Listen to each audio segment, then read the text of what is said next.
Hey everyone, welcome to Awarenessia. I'm Kashif Amin. We're living in a digital age where information travels at the speed of light, literally, and a huge part of that is how we consume content. Quick videos, short reels, you name it. But have you ever stopped to think about how these bite-sized pieces of content are actually affecting our brains? In this vlog, we're diving deep into the world of short-form content and its impact on our cognitive functions. We'll explore the science behind it all, from attention span to dopamine hits and everything in between. Alright, so let's talk about attention span. In today's fast-paced digital world, our attention spans are shrinking, and it's not just a coincidence. It's a direct result of the kind of content we're consuming on a daily basis. We've all been there, right? You pick up your phone to check one thing, and before you know it, you're lost in a sea of endless scrolling. You start scrolling, and suddenly hours have gone by. It's like time just slips away, and you barely even notice it happening. But what's really happening in our brains? When we engage with short-form content, our brains are constantly being bombarded with new information, and this has a profound effect on how we process and retain information. Well, when we consume short-form content, our brains get used to that constant stimulation, that quick hit of information. It's like a dopamine rush every few seconds, and our brains start to crave it. Over time, this can actually make it harder to focus on tasks that require sustained attention. Imagine trying to read a long article or work on a complex project. It becomes increasingly difficult to stay focused. Think about reading a book, having a deep conversation, or even just focusing on work.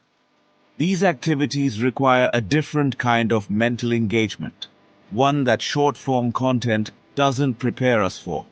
It's like our brains are being wired to expect that constant stream of quick cuts and flashy visuals. When we don't get it, our attention starts to wane. And when we don't get it, we get restless. We get bored. This restlessness can spill over into other areas of our lives, making it hard to enjoy activities that require more sustained focus. This is a big deal, guys. Our ability to focus is being compromised, and it's affecting our productivity, our relationships, and even our mental health. Our ability to focus is crucial for learning, for critical thinking, for pretty much everything we do. If we can't concentrate, we can't absorb new information, we can't solve problems effectively, and we can't engage deeply with the world around us. Now let's talk about dopamine. You know that feel-good chemical our brains release when we experience something pleasurable? It's the same chemical that makes us feel happy when we eat our favorite food, spend time with loved ones, or achieve a goal we've been working towards. Well, guess what? Short-form content triggers dopamine release. When we watch a funny video or see something interesting, our brain rewards us with a little hit of dopamine.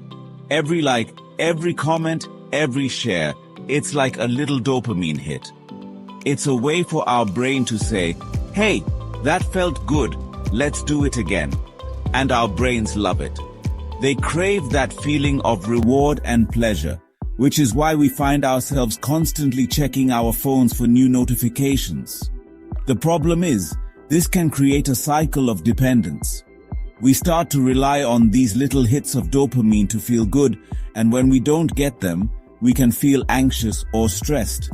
We crave that dopamine rush, so we keep scrolling, we keep watching, even if it's not necessarily adding value to our lives.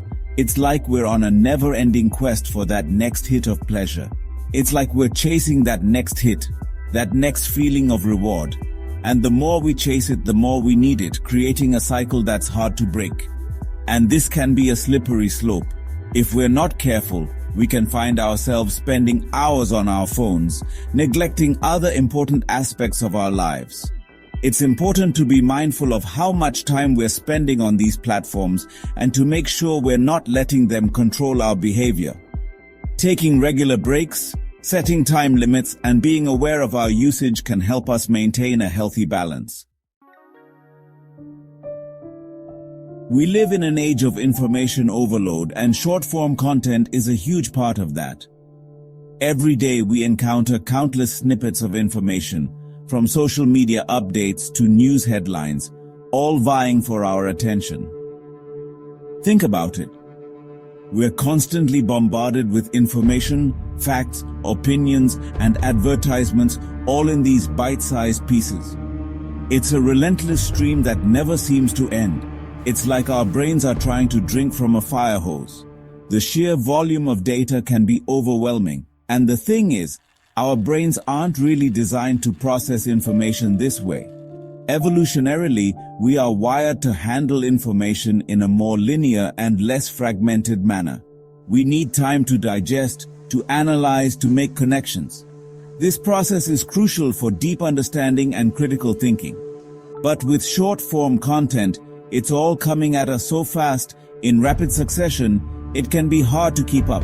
Our brains struggle to keep pace with the influx of information. This can lead to something called cognitive overload, where our mental capacity is stretched to its limits. Our brains are just overwhelmed by the sheer volume of information. It's like trying to juggle too many balls at once.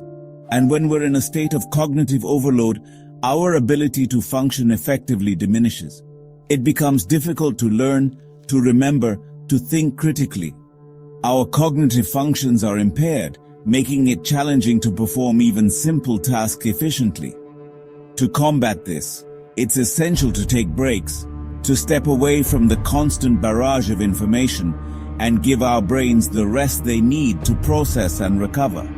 Engaging in activities that promote deep thinking and relaxation can help restore our cognitive balance and improve our overall mental well-being. We're living in the age of instant gratification. Need a ride? Uber? Want food? DoorDash? Need information? Google it. And you know what? Short-form content plays right into this. We get that instant hit of entertainment, that quick dopamine rush, all with the swipe of a finger. But here's the thing. Real life doesn't always work that way. Achieving our goals, building meaningful relationships, these things take time, they take effort. And if we're constantly seeking that instant gratification, it can be hard to stay motivated, to persevere when things get tough. We need to be mindful of how this culture of instant gratification might be affecting our ability to delay gratification, to work towards long-term goals. Let's be real. Short-form content is designed to be emotionally engaging. Whether it's a funny video that makes you laugh out loud or a heartwarming story that brings a tear to your eye, these platforms know how to push our emotional buttons. And that's not necessarily a bad thing. Emotions connect us.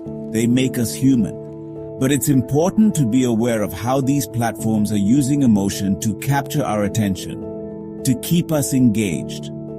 Because when we're emotionally invested, we are more likely to keep watching, to share, to engage.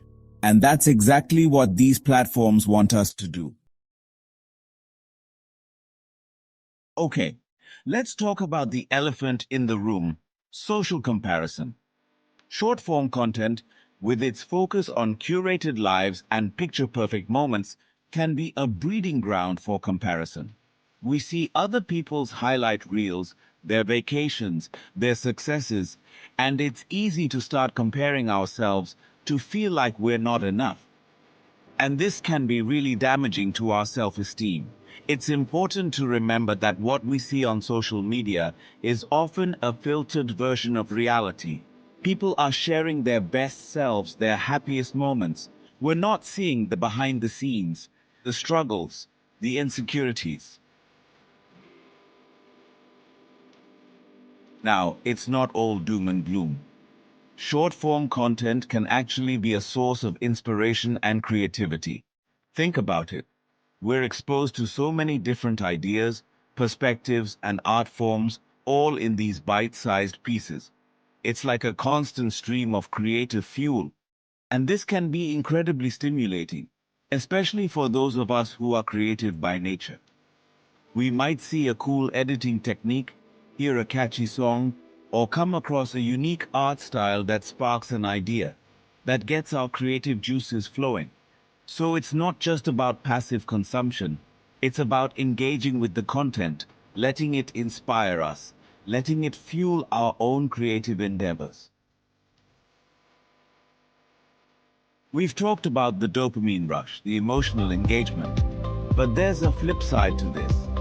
When we're constantly bombarded with stimulating content, something interesting happens. We start to become desensitized. What used to shock us, what used to evoke a strong emotional response, starts to feel normal. And this can be a problem, because when we become desensitized to extreme content, it takes more and more to get our attention, to elicit an emotional response. This can lead to a constant need for more extreme, more shocking content just to feel something, and that can have real-world consequences. So, we've covered a lot of ground today. We've talked about the good, the bad, and everything in between. And the key takeaway here is this: awareness is key. We need to be mindful of how short-form content is affecting our brains, our behavior, our emotions. It's about finding a balance, setting boundaries, and making sure we're not letting these platforms control our lives. Because at the end of the day, it's up to us to decide how we want to engage with this technology, how we want to let it shape our minds and our lives.